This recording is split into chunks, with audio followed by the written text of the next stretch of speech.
Before one decides to venture off onto the journey of starting his new life in the Middle Colonies, there are some necessities that he will have to possess in order to survive.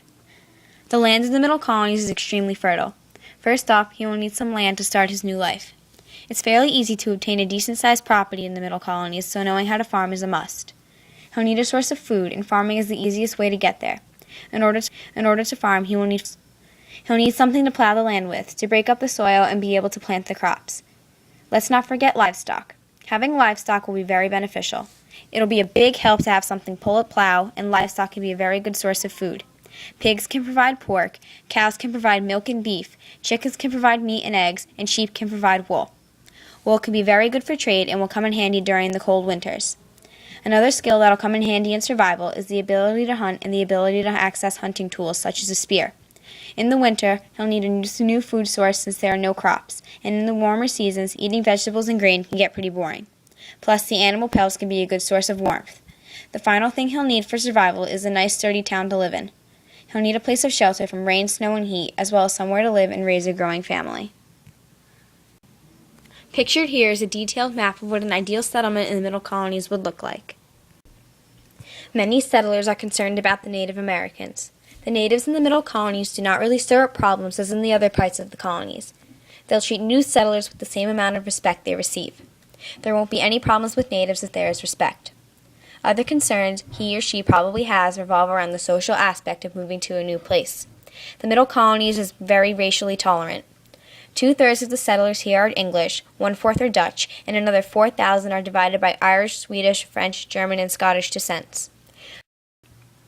In the Middle Colonies, there is also a wide range of social classes. The lowest social class is composed of laborers and servants.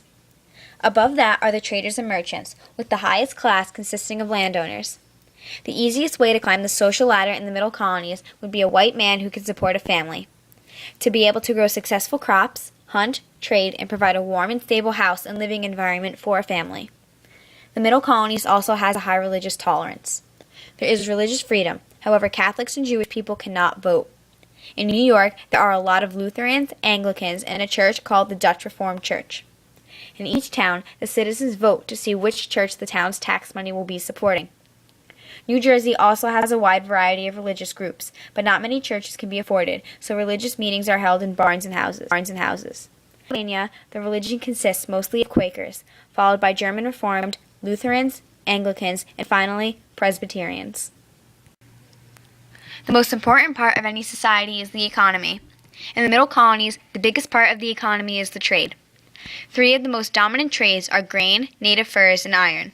To start off, grain is useful because it is easy for farmers to plant in the fertile soil. Also, there is a long growing season, making grain even more productive. Native furs were a luxury for people in other countries, turning it into a large industry for the Middle Colonies. The iron industry is huge because iron is a great material to make new tools. Some other smaller trades include barrel staves, flaxseed, lemon, salt, oil, and wine. Because there are so many blossoming industries, there are many different choices for occupation. Some jobs include farmers, millers, coopers, shipbuilders, craft workers, seamstresses, laborers, midwives, and many, many others. One very successful job is that of a landlord. The Middle Colonies are run using a manorial system. This means that the landlords own land and rent their land out to tenants. Tenants can use the land to grow crops, but the tenants must pay rent on their property. To become a landlord, first one must make enough money to buy a large chunk of land that can sustain more than one family. Then he will find tenants to rent out his land to. Nonetheless, people who become landlords cannot enjoy the power of the New York manor patroon. Another very prestigious occupation is that of a merchant trading across the Atlantic. They are mostly found in port towns. They make all of their money from trading across the Atlantic Ocean and usually have colonial administrations and international network connections. To become a merchant, you first need to be able to produce a surplus of an item. There also must be a demand for the item overseas. Once there is a demand and you are shipping the item over, you will probably need to get some slaves or an indentured servant or two to help with the labor for the production of the product. Over time, the trade will grow. Life in the Middle Colonies can be great, but it can also be tough if one does not start out on the path to success. One should begin by renting land from a landlord. This is a good way to start because most people just coming to the New World do not have the money to buy their own land and do not have the connections to inherit land. Once he rents land, he should begin planting valuable crops such as grain, wheat, and barley. Once this land has grown and has produced many crops, one should sell the crops to earn enough money to buy his own land. He should then plant crops on his new land and earn a surplus of them. The more crops, the more success. Once a large amount of crops are made, he can then begin shipping his crops back to Europe and all over the world.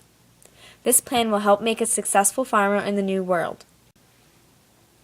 The political structures of the Middle Colonies differ slightly from the political structures of the New England and Southern Colonies. The Middle Colonies are proprietary colonies.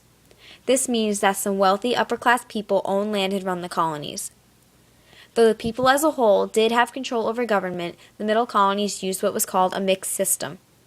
The system arose from factors such as climate and the cosmopolitan charter of population. Each county had a board of supervisors for each colony.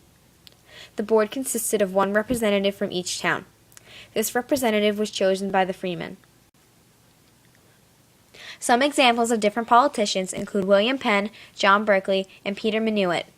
To start off, William Penn is the Quaker who founded the province of Pennsylvania. Because he is a Quaker, he believes that there should be no arms and that he should never take his hat off to another man. Penn inherited the land of Pennsylvania because King Charles II owed debt money to Penn's father. Instead of money, the king gave Penn Pennsylvania instead. William Penn believes in a democratic government with religious freedom, fair trials, elected officials, and peace with Native Americans. Continuing, John Berkeley is a royalist who fought for England in the English Civil War. Because of his great success fighting, he became a co-proprietor of New Jersey with George Carteret. John Berkeley is well known because he is a drafter of Concession and Agreement, a document that ultimately led to religious freedom in New Jersey. Peter Minuit is also a very important politician.